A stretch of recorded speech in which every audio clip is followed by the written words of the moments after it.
nós vamos iniciar, assim como o livro também, inicia-se com uma frase dizendo o seguinte: queiram ou não queiram os homens, com o tempo, a luz da verdade se fará nos quatro cantos do mundo, né? Palavras de Razim em guia espiritual. Então, a gente quer queira ou não queira, né? A verdade aparecerá aos quatro cantos. Que verdade, Ana? A verdade de que a vida continua. A verdade do que o que morre é o corpo físico. Ah, Ana, mas isso nós já sabemos. Sim, nós sabemos, mas ainda não está nos quatro cantos. Apesar de ser falado, apesar de ser levado, nem todos se interessam, né? Ainda existem aqueles que torcem o nariz, e eu não estou falando aqui somente da doutrina espírita, não, porque tantas outras religiões acreditam também, né? Cada um de uma forma, mas a verdade, um dia, né, estará aí, como se diz, escancarada na cara de todo mundo, e diante daquilo que os olhos conseguirem verificar, será inquestionável. Assim como o fator morte do corpo físico. A morte do nosso corpo físico hoje é inquestionável. Quem duvida que eu ou algum de vocês irá desencarnar? Todos nós vamos embora. Então, isso já é uma verdade real, absoluta e inquestionável. Da mesma forma, se fará, né? Assim como esse guia espiritual dizendo que a luz da verdade estará aos quatro cantos. Passando adiante, ele vem com algumas advertências. E ele vem dizendo que esta não é uma obra de erudição, ou seja, não é uma obra detalhada, não é uma obra vasta, né? Não é uma obra profunda, não é uma obra científica, quando ele fala ou de ciência, que se apoia em documentos ou testemunhos oficiais aceitos e fácil, né? Então, ou seja, ele já vem nos dizendo que nós precisamos fazer o quê? Abrir a nossa mente, sermos receptivos, porque essa obra, tudo que vai ser contado aqui, não é algo que está documentado, nem tudo, cientificamente. Nós vamos ver que alguns pontos a ciência explica, outros a ciência não explica. E essa obra, ela foi totalmente escrita, totalmente, né, trazida para que nós possamos fazer as nossas reflexões de acordo com, olha lá, é um simples ensaio de reconstituição histórico-espiritual do mundo realizado com auxílio de inspiração. Quando ele fala em auxílio de inspiração, lá embaixo ele solta uma nota de página para poder nos explicar esse auxílio de inspiração, que ele fala o seguinte, olha, foi um fenômeno psíquico, segundo o qual ideias dos pensamentos são emitidos telepaticamente. Então, ou seja, nós tivemos a ajuda, né? Edgar Armand teve uma ajuda do mundo espiritual para poder estar escrevendo essa obra. E ele fala também que nada de estranhável que lhe dê valor relativo em atenção a algumas fontes, porque ele também se recorreu a algumas fontes, né? Ele se recorreu à Gênese de Moisés, ele recorreu à Gênese de Allan Kardec, e ele foi atrás também do livro A Caminho da Luz, de Emmanuel, que foi uma psicografia de Chico Xavier. Então, cada um contribuiu de uma forma. Quem foi Edgar Armand? Edgar Armand, né, foi um estudioso, passou aí pela maçonaria, quando atingiu o grau máximo de maçonaria, saiu da maçonaria, mas ele se viu diante de um fato curioso, quando por volta de 1938, salvo engano, um pedreiro que já tinha feito um serviço para ele, o encontra na rua e fala, olha, senhor Edgar, fique atento, se cuide, porque vai acontecer um acidente com o senhor, né? E, de fato, dias depois, aquele acidente veio a acontecer e esse mesmo pedreiro o visita no hospital dizendo a ele: agora, desse acidente para frente, inicia-se sua jornada dentro do espiritismo, né? Então, um bom estudante, um bom filósofo que era, ele começou a recolher materiais e aí ele chegou à conclusão dessa obra. Então, vamos avançando para a gente poder entender mais um pouco, né? E agora a gente passa para o sumário, onde ele tem a apresentação. E aí vem as considerações que nós precisamos fazer acerca dessa obra.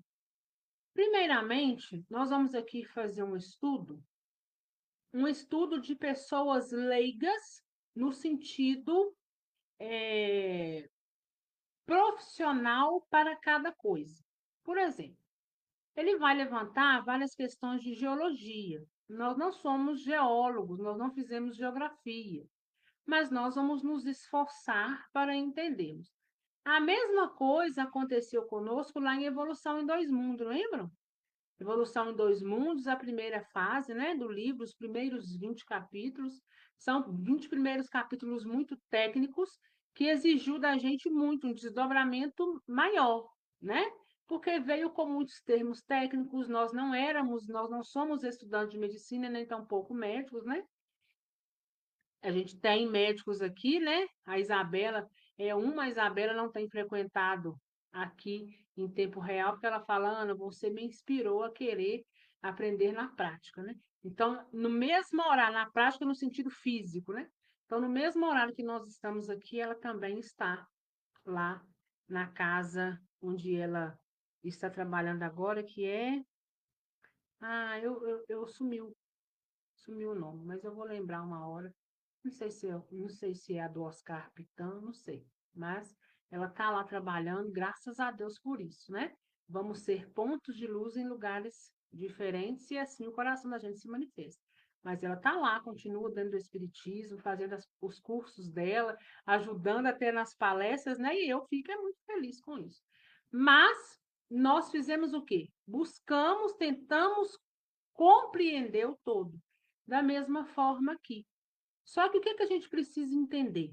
Quando a gente pega uma obra dessa, a gente não pega, nós, enquanto espíritas, nós não estamos pegando a obra tão somente para entender alguns termos científicos que nós vamos encontrar por aqui. Mas nós estamos buscando trazer o conhecimento ao qual nos é revelado para dentro daquilo, do ponto de discernimento ao qual nós já nos encontramos, para a reflexão devida da nossa jornada, da nossa caminhada, da nossa vida, no que a gente pode modificar hoje, ser melhor hoje, para alcançar lá na frente mais flores do que espinhos. Então, a gente pega a essência da coisa. Evolução em Dois Mundos nos ensinou, embora nós passamos cada detalhe de cada capítulo, passando um perrengue danado, né? Que tinha dia que eu mesmo ficava aqui brigando com o André Luiz sozinha, né? Mas qual que foi a conclusão de tudo? Nós aprendemos que a vida continua.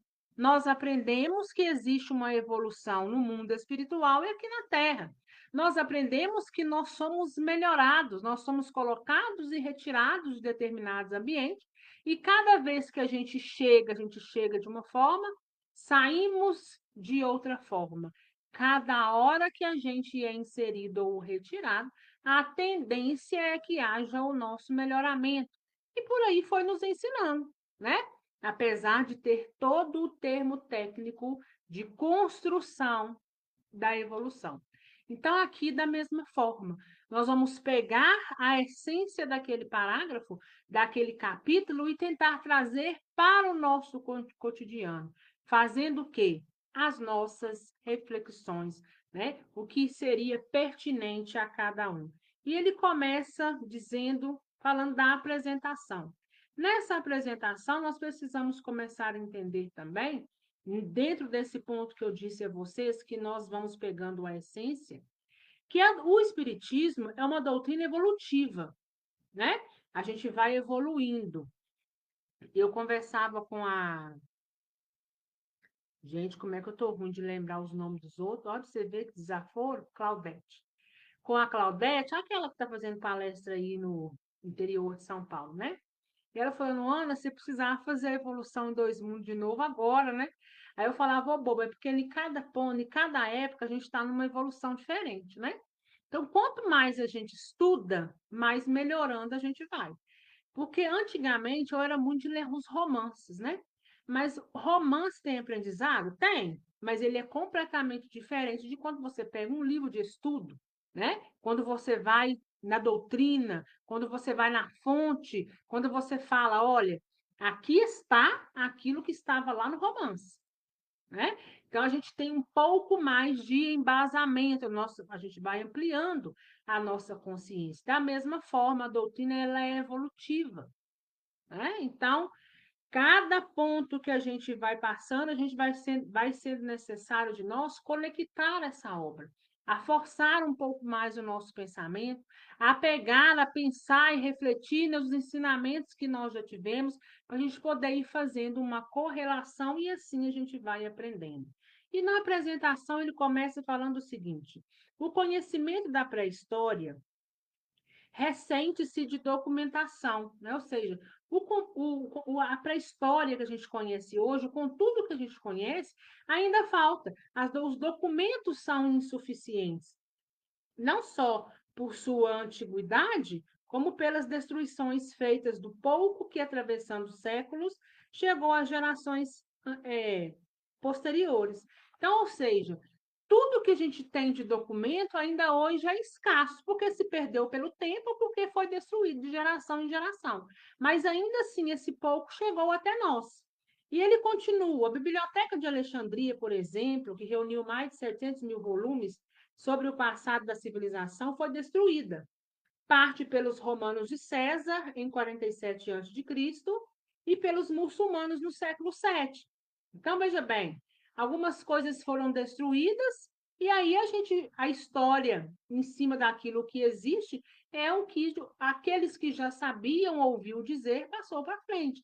Mas muita coisa da antiguidade, ainda coisas que deveriam estar aqui para o nosso estudo e para o nosso conhecimento, também são insuficientes pela destruição causada ao longo dos séculos, sendo destruição voluntária ou não. E ele fala, né, que houve na China destruição em 240 a.C., em Roma, no século III, no México, Peru e Espanha, no século XVI, na Irlanda e no Egito.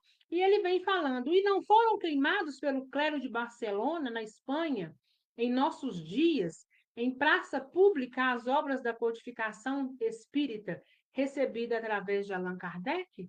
Então, o que ele está querendo nos dizer? Olha, muita coisa chegou até aqui? Chegou, mas muita coisa foi destruída? Foi. Então, toda a nossa história, com tudo que a gente sabe, ainda não tem a completude, né? Então, da mesma forma, o que a gente ainda precisa evoluir e saber, nós ainda não estamos nessa completude. Pode-se dizer que as fogueiras e os saques representaram na longa noite da Idade Média portas que se fecharam fortemente para o conhecimento de tudo quando ocorrera no passado da humanidade, sobretudo na pré-história. Alguma coisa que se salvou dessas destruições na parte devida aos homens tem vindo agora à luz do sol, como aconteceu em 1947 com os documentos chamados do Mar Morto. Este trabalho de levantamento do passado está recebendo agora um forte impulso por parte de devotados investigadores na forma de publicações literárias científicas, animados de um interesse que não se esgota. Então, muita coisa que foi se perdida ao longo do tempo, o pouco que se tem aqueles historiadores, aqueles estudantes que querem ir a fundo para encontrar as respostas. Então, se dedicam um pouco mais dentro do pouco que tem. Este livro, editado pela primeira vez em 1951, filia-se a esse setor de publicações com quanto se refere na realidade. Usa a assuntos espirituais e religiosos, imigrações de espíritos vindos de outras orbes, afundamento de continentes lendários e transferências de conhecimento, ou melhor, de tradições espirituais do Ocidente para o Mediterrâneo há milênios. É um livro pioneiro na utilização didático-doutrinária desses conhecimentos, incluídos pelo autor nos programas da Escola de Aprendizes do Evangelho da Iniciação Espírita, fundada em 1950, destinada a promover a aculturação de todos aqueles que desejaram realizar sua espiritualização na linha iniciática cristã, nos moldes estabelecidos pela doutrina dos Espíritos. A terceira edição vem a público com revisão ortográfica e atualização de dados. Então, São Paulo, 1999. Então, veja bem, o primeiro exemplar de Exilados da Capela foi em 1951. Todo esse tempo de 51 para cá, teve um lapso de tempo muito grande em que essa obra foi pouco lida, pouco estudada, e provavelmente teve décadas que quase passou batido. Só que agora, o que acontece?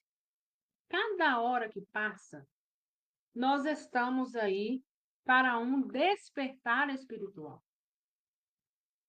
Isso não sou eu que estou afirmando, mas é a realidade dos fatos que nos traz, né, essa conclusão. Muito está se falando no mundo de regeneração, né? Embora o movimento espírita tenha perdido adeptos, e perdidos porque a grande maioria deles eram o quê? Idosos, e os idosos estão indo embora, o espiritismo precisa da juventude para poder ajudá-lo, né? Para poder ajudar em quê? Em levar a palavra, abranger um pouco mais a consciência. Mas em 51, e agora, quando se fala mais nessa questão do mundo regenerado, todo mundo quer saber um pouco mais. E aí, aqueles que já fizeram a leitura, obviamente, começam a fazer o quê? A expandir o conhecimento que tiveram. Ou um fala uma coisa, outro fala outra, aí vem os curiosos, né? Ou então aqueles que realmente querem uma resposta, querem entender um pouco mais, e começa esse estudo. Avançou? Avançou. Poderia ter avançado mais, com certeza, mas essa é a prova viva, dentro de tantos outros livros, tantas doutrinas que a gente estuda, é que as coisas acontecem, os desenvolvimentos acontecem, assim como o livro dos Espíritos nos ensina. Porque o livro dos Espíritos nos ensina que o nosso desenvolvimento, o nosso conhecimento e discernimento, ele é feito de forma gradual, né? Nós vamos evoluindo e aprendendo aos poucos. E quando a gente menos esperar, a gente já vai ter um conhecimento muito mais vasto do que quando cada um de nós, então, assim, iniciou. Não só junto com o estudo vem o conhecimento, com o conhecimento vem a questão também do discernimento, né? Do discernir, do aprender a usar o nosso livre-arbítrio, do aprender a usar, então, a nossa liberdade ao nosso favor. Nós temos o nosso livre-arbítrio, nós somos livres para as nossas escolhas, mas a gente precisa cair sempre naquela máxima, né? Tudo posso, mas nem tudo me convém. Por quê? Porque haverá consequências, né? E tudo o que a gente faz e escolhe, existe consequências negativas, assim também como existem consequências positivas, né? Então, que a gente tenha discernimento para saber escolher bem, para que o nosso caminho possa ser mais positivo do que, então, caminho negativo. E aí ele passa para o título, lá no título nós podemos ver o planeta Terra, né? Parte do planeta Terra. Inclusive, nós podemos visualizar no canto aí inferior esquerdo, está bem lá, bem grande, né? O mapa do país ao qual nós estamos dentro, né, que nós estamos aí inseridos. Então, ele vem para o título. Muitas vezes, em momentos de meditação, vieram-nos à mente interrogações referentes às permutas e migrações periódicas de populações entre os orbes e, no que diz respeito à Terra, as ligações que, porventura, teria tido uma dessas migrações, a dos habitantes de Capela, com a crença universal planetária do Messias, bem como o seu advento ocorrido na Palestina.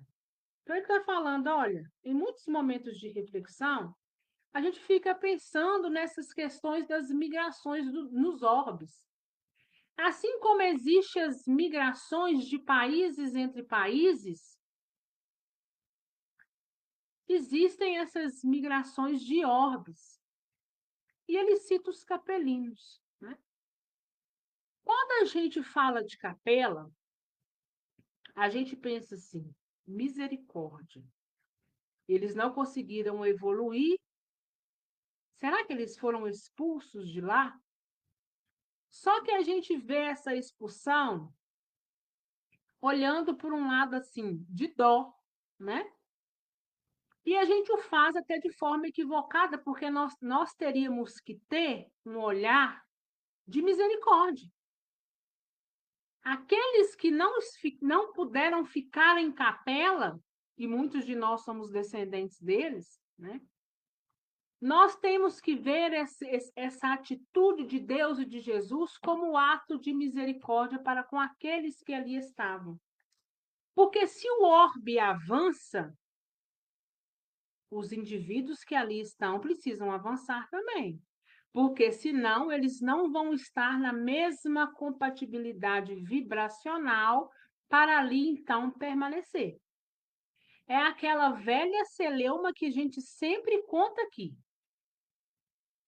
Quem está no pré-primário, quem está lá vamos colocar, no primeiro ano do Fundamental 1, ele suportaria ficar lá no ensino médio? Vamos tirar aquela criança que está começando agora, né, a escrever. Está escrevendo caixa alta ainda. Aí você vai pegá-lo e vai colocá-lo lá com os alunos do ensino médio. Será que ele vai absorver o aprendizado que os professores vão passar? Será que ele vai estar confortável ali dentro daquela classe? Será que aquele aprendizado que eles estão passando ali, por mais avançado que seja, será que ele vai conseguir a absorção? Ele não vai conseguir porque ele está em um ponto de discernimento diferente. No futuro, se ele continuar estudando e ele chegar no ensino médio, ele já vai ter a mente amadurecida para ali estar. Mesma coisa acontece com esses imigrantes, né? Como ele fala aqui, as imigrações, né? São imigrações, não migrantes, né? Ele fala essas imigrações, assim como aconteceu com Capela.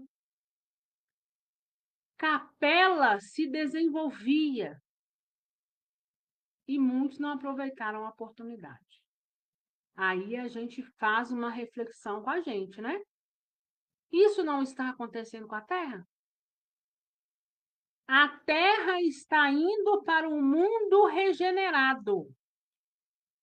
Quem não aprendeu a lição não vai poder continuar aqui. Então, Jesus, por misericórdia, nos tira daquele ambiente ao qual nós não vamos absorver nada, pelo discernimento, pelo nível que a gente tem de conhecimento, ele vai nos coloca num lugar compatível a nós.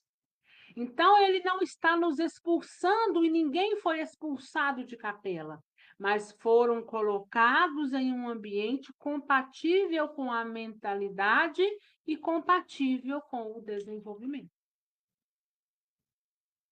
Porque se ali eles permanecessem, eles seriam extremamente infelizes, no sentido de retardar o conhecimento.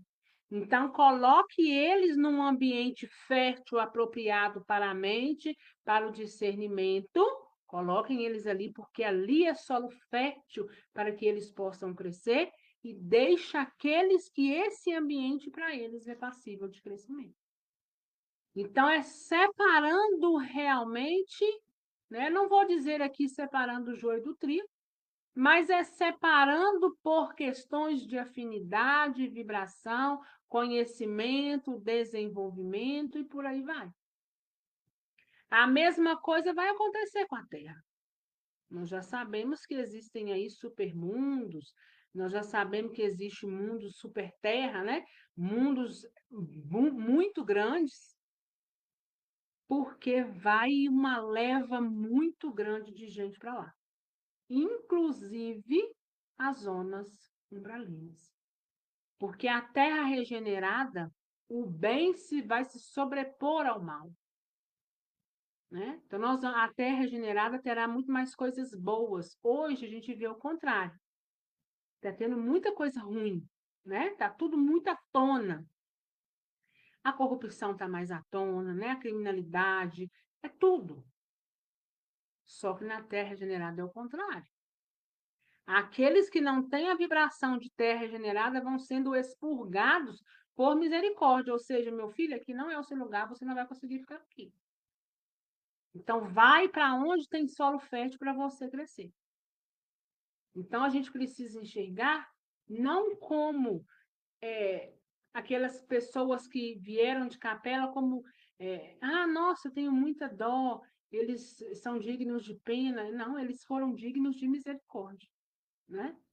Eles foram tirados de um solo que para eles no momento era arenoso, não iriam florescer, e foram colocados em terra onde tinha adubo fértil para a sua vibração. Ainda que seja um mundo inferior, mas é o que melhor se coaduna com aquele que ali se encontra. A resposta a essas perguntas íntimas aqui está, em parte contida, segundo um dado ponto de vista. É o argumento central desta obra, escrita sem nenhuma pretensão subalterna, mas unicamente para satisfazer o desejo tão natural de quem investiga a verdade, de auxiliar a tarefa daqueles que se esforçaram no mesmo sentido. E ele está dizendo, olha, é o argumento central dessa obra. É o argumento, é a busca que tem em cada um de nós, quando a gente fica nos perguntando de onde eu vim, para onde eu vou.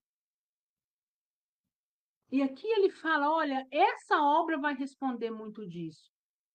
De onde nós viemos, para onde nós estamos indo, como foi a origem de muita coisa. Só que a gente sabe que tudo também é um quebra-cabeça, né? Cada obra que a gente pega e faz um estudo se encaixa em uma outra que puxa-nos para um aprendizado um pouco maior, para a gente poder, então, ir avançando, né? Evolução em Dois Mundos nos deu muitos pontos positivos. Vem Exilados de Capela, encaixa mais um ponto no quebra-cabeça. Vem André Luiz nas suas obras, com as suas histórias, né? As obras que contando como ação e reação, como entre a terra e o céu, cada hora com uma história real, fazendo com que infla dentro de nós, né, o desejo de aprofundar um pouco mais, de saber um pouco mais, de querer encaixar mais uma peça dentro da nossa vida, da nossa existência, apesar de estarmos lendo as histórias do outro, mas perfeitamente possível a gente, quando a gente lê e estuda e vê a história do outro, a gente traga para a gente. Nossa, misericórdia, eu não quero fazer isso, porque se eu faço isso, eu estou passível disso. Mas também nos ensina que as coisas boas nos traz méritos, diferentemente das ruins que nos traz deméritos. Mas, fato é, nós todos estamos em desenvolvimento e nós precisamos, então, de quê? De evolução sempre. Nada aqui que tenha valor em si mesmo quanto à autoria do trabalho, exceto o esforço de coligir e comentar, de forma, aliás, muito pouco ortodoxa, dados esparsos e complementares existentes aqui e ali, para que ele, para com eles erigir essa síntese espiritual da evolução do homem planetário, né? Então vem uma nota do autor nos dizendo, né, cada passo, o que a gente olha, o que a gente busca e o que a gente vê. E tudo isso nós precisamos pegar e trazer para nós. Ele vem logo em seguida com um desenho, é o mapa celeste, né? É o mapa parcial, onde tem aí a localização de Capela.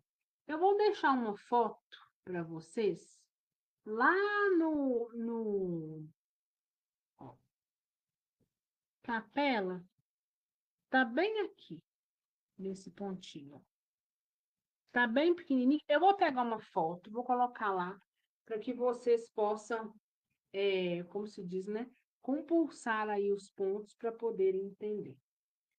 Então, ele vem dizer, ele vem com essa imagem, né? Com esse mapa parcial aí, esse mapa celeste parcial, localizando Capela, né?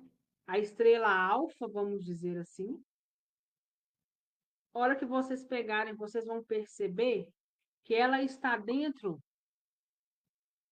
de uma localização chamada cocheiro. Dentro desse cocheiro, existe 5 pontos, né?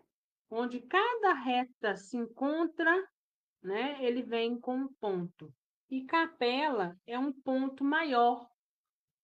Vocês vão ver, a diferença de um para o outro é pequena, mas vocês vão perceber a olho nu que ela é uma bolinha maior do que as demais, e nós vamos entender o porquê. Então, diante desse desenho, ele veio com o título Eis o astro benigno, o luminoso mundo, o paraíso dos nossos sonhos, que perdemos talvez para sempre. Então, por que ele vem aqui com esse título e com o mapa? A partir daqui, nós precisamos imaginar aqueles que já desencarnaram. E nós precisamos imaginar o seguinte: olha, a transição já aconteceu. A transição para nós, enquanto encarnados, está acontecendo. Para aqueles desencarnados que não mais farão jus à Terra, a transição já aconteceu. Por isso que ele fala, né? O paraíso dos nossos sonhos, que perdemos talvez para sempre, né? Então, a migração aqui nesse momento ela é real, ela já existe. E o que que acontece, gente? O despertar. O despertar da consciência. Nós podemos fazer esse despertar da consciência hoje? Devemos. Não é que a gente pode, a gente deve.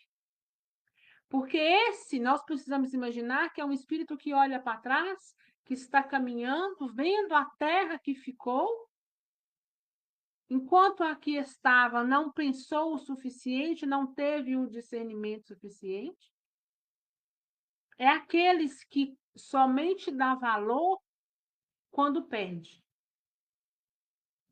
E aí ele sente saudade da terra, mas ali ele não vai poder mais voltar. E aí o que que a gente traz de aprendizado para a gente? Nós ainda estamos em sala de aula. Sabe quando a gente faz a prova? Eu tenho certeza que todos aqui algum dia já se submeteram a fazer uma avaliação na escola. E você, enquanto está lá na prova, você tem que estar convicto de que a resposta é aquela. Quando você sai lá fora, que você pega um livro, você fala, misericórdia, olha o que que eu respondi lá. Eu estava convincente que era isso, e eu errei feio.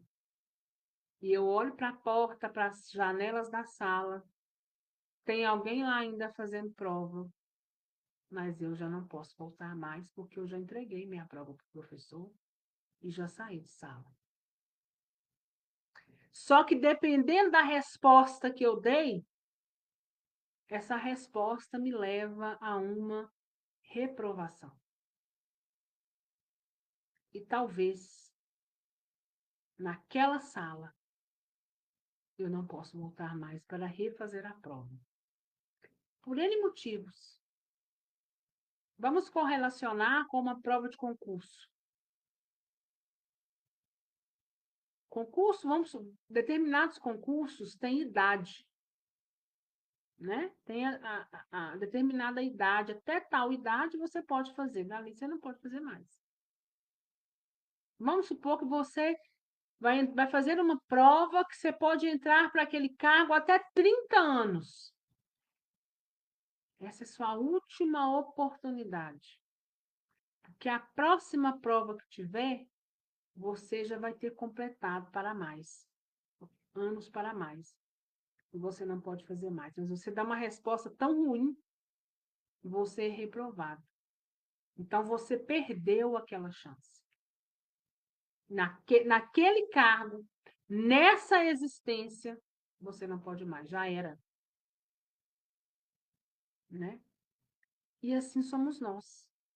Está sendo dada à terra, àqueles que aqui se encontram, a última oportunidade de quê? De ser melhor, de crescer, de evoluir. Então, nós precisamos fazer essa reflexão, esse despertar de consciência o tempo todo. Para que amanhã não sejamos nós, estarmos olhando para trás, olhando para a terra e nos arrepender daquilo que deveríamos ter feito e nós então não fizemos. Então, nós precisamos buscar um pouco mais, começando de nós mesmos. Porque nós vamos exatamente para onde o nosso estado vibracional se encontra. E se a gente não se regenera junto com o orbe, nós estamos então fadados a estar fora dele. A hora, no entanto, de crescer é agora. Nós queremos lá no futuro, seja lá quantos anos, né?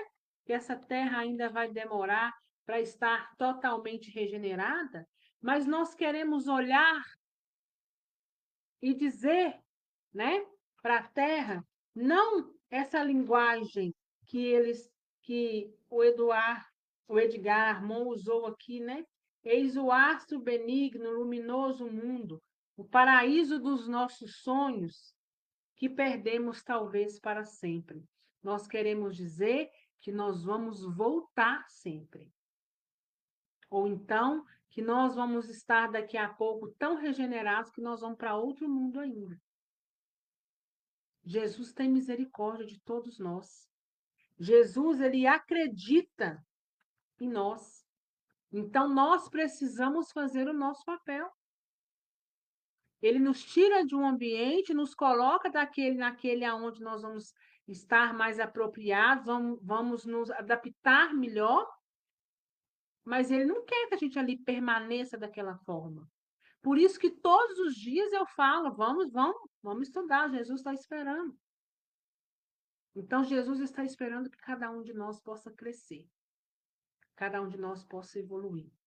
O nosso próximo estudo, que será, né, nós vamos lá no capítulo 1, a constelação do cocheiro, nós vamos entender esses pontos que estão aí dentro dessa constelação, dentro deles capela, nós vamos entender um pouco mais para trazer para a nossa vida a evolução de hoje que nós precisamos, né?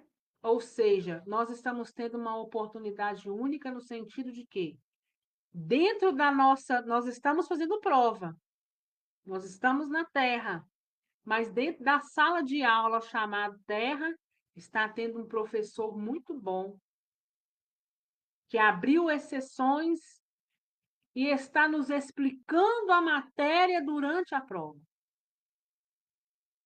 E se durante a prova, durante aquela explicação, eu entendo o que ele fala, eu tenho uma chance muito grande de dar um salto e da minha prova de eu ter um resultado, uma nota excelente. Então, a gente precisa fazer o quê? Prestar atenção. Quem é esse professor? É Jesus. É aqueles que trabalham, né, incessantemente para ensinar, para levar aos quatro cantos aquilo que Jesus espera de cada um de nós, para que lá na frente nenhum de nós poderá alegar que não sabia, que não tinha conhecimento, porque os soldados de Cristo estão aos quatro cantos, fazendo o seu trabalho, dizendo para quem quiser ouvir, mas que nós possamos ter ouvidos para ouvir. Ontem eu fui a um batizado na Igreja Católica e eu não tenho nenhuma restrição de falar, eu não vou em tal igreja, eu não vou nisso, eu vou em tudo que me chamam, que me convidam, né? Porque eu sempre tenho em mim e acredito naquela máxima que Chico Xavier sempre dizia: onde se tem Deus, o bem se pode fazer, né?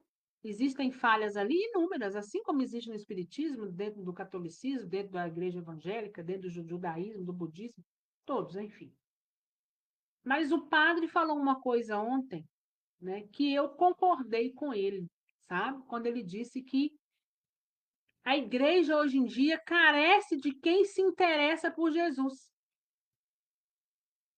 Que muitos pais estavam ali levando seus filhos para serem batizados, mas que levavam ali, batizavam e sumiam. Ele não via nunca mais. E ele falava: olha, se toda criança que eu batizo aqui a cada domingo viesse à missa com os pais pelo menos uma vez ao mês, essa igreja não estaria tão vazia quanto tem estado todos os domingos. Mas é porque as pessoas, cada dia que passa, pensam menos em Deus, pensam menos em Jesus. Difícil é aqueles que estão assiduamente tentando buscar algo, tentando encontrar uma resposta, tentando sentar para estudar.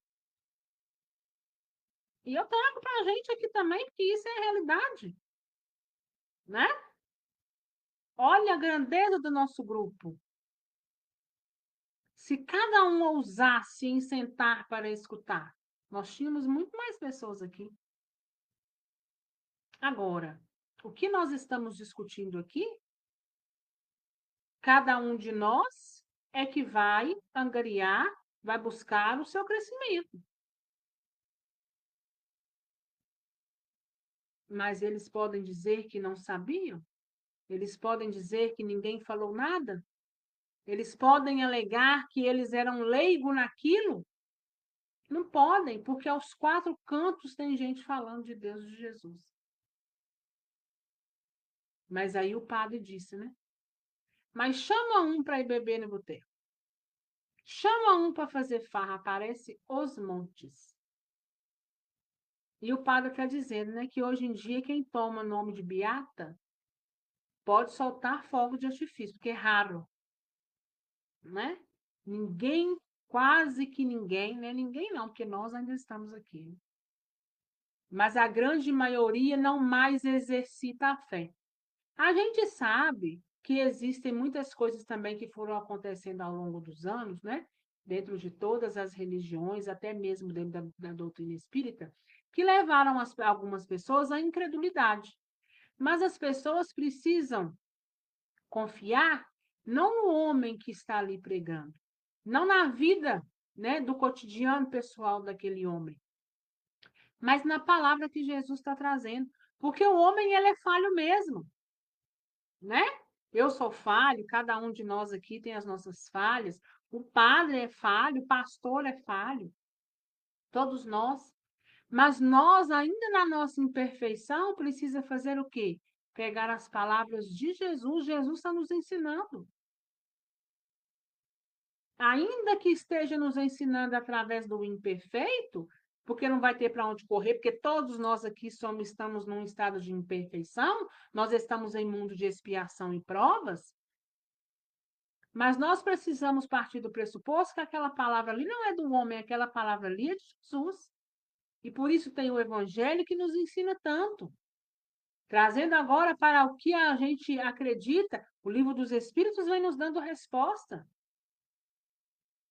A Gênese vem nos falando de hoje. O Código Penal da Vida Futura, o Céu e o Inferno, também está nos ensinando. O Livro dos Médiuns nos ensina o que somos passíveis de passar.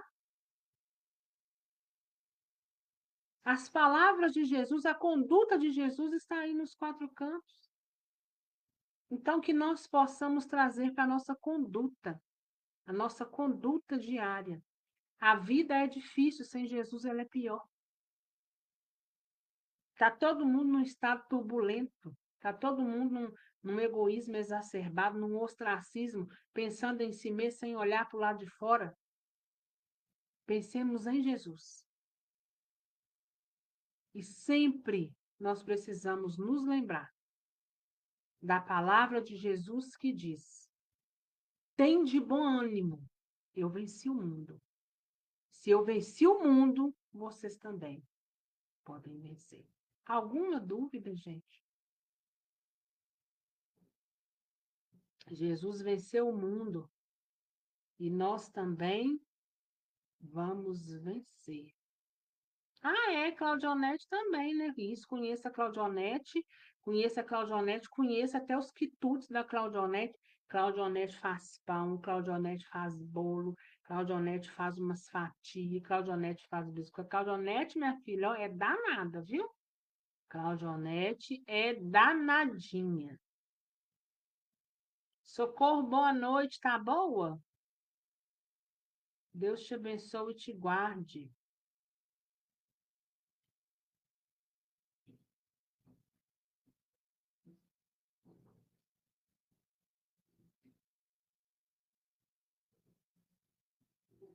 É verdade, né, Silvia? Pois é, pois eu também ouvi isso ontem. Não importa onde eu estava, mas o importante é o que estava sendo dito. O que o padre está fazendo da igreja para fora não me interessa. A vida dele não me interessa. Mas as palavras que ele traz, baseadas nas palavras de Jesus, cabe a mim ter discernimento daquilo que eu vou absorver dentro do ponto de entendimento que eu tenho da vida, né? Então, basta isso. É possível a união de todas as crenças, religiões, doutrinas? Claro que é. É só a gente ir fazendo as nossas reflexões. Cada um vai levando para o seu coração aquilo que ele olha e fala: não, isso é mesmo. Tem veracidade, né? E ele falando, né, que as poucas crianças que os pais tiveram o hábito de levar nos cultos das crianças, né? E ele falando que, olha, quando o culto é para as crianças, eu não me importo se a criança está subindo aqui no altar, se a criança está passeando pela igreja, porque a criança, aquilo tudo é novo, ela quer descobrir, é só os pais ficarem atentos, né? É claro que o pai não vai deixar virar a igreja de cabeça para o ar, puxar aqui o forro da mesa, né? A passadeira da igreja para jogar a vela no chão, vai colocar limite, mas não precisa ficar sujigando os filhos, né? Deixem os filhos conhecer a igreja. E ele falava, olha, tinha uma mocinha, menininha, né? Que sempre vinha aqui à missa com a mãe todos os domingos. E aí ela vinha e trazia duas bonecas, colocava, ela sentava por uma boneca de um lado e uma boneca do outro. E ali ela ficava assistindo a missa, né? Passados-se os anos, hoje ela cresceu, ela estava lá de coroinha, né? Por quê? Porque aprendeu, o ambiente para ela lhe ficou familiar. O ambiente para ela ficou agradável, né? E ela não gerou ali uma repulsa. Da mesma coisa, ele estava dizendo de um outro garotinho que sempre ia, desde que engatinhava. Engatinhava, subia as escadinhas para o altar, ficava mexendo, mas hoje ele também está lá, ajudando na igreja. Então, independente onde quer que esteja, né? Eu acho que os bons costumes, os bons princípios, ensinar o caminho de Jesus é o que é importante. Porque onde tem Deus, a gente pode saber que ali também tem amor, ali é passível de ter perdão, de caridade, né? de estar na obra da beneficência, da caridade. Então, é isso que importa, né? mas que o povo está tudo caminhando sem Jesus, a grande maioria está, né? Fala, fala, fala da boca para fora, mas a hora que é para sentar, para estudar, para refletir, para trazer para a vida, para mudar, para parar as arestas, muita gente não quer. Vamos encerrar, gente? Que Deus abençoe a noite de hoje, que Deus abençoe cada um de vocês, que leve a vocês paz, saúde, discernimento, coragem e fé para continuarmos aqui incessantemente na busca. Nós queremos buscar, nós queremos ser alunos aplicados, que estamos o tempo todo prestando atenção no mestre que está na frente, brilhando o tempo todo o chamado Jesus, porque nós queremos estar com ele o mais rápido possível, mas para isso nós precisamos passar de série. Para isso nós precisamos evoluir. E cada passo que a gente dá na linha da evolução, ainda que a gente sabe que está faltando muitos passos, milhões de passos, mas cada um que a gente dá é a certeza que a gente tem de estarmos, então, mais próximos de Jesus. Gente, fiquem com Deus, que Deus abençoe cada um de vocês. Até amanhã no Evangelho no Lar. Se Deus quiser, Ele há de querer. Tchau, gente. Fiquem com Deus. Boa noite.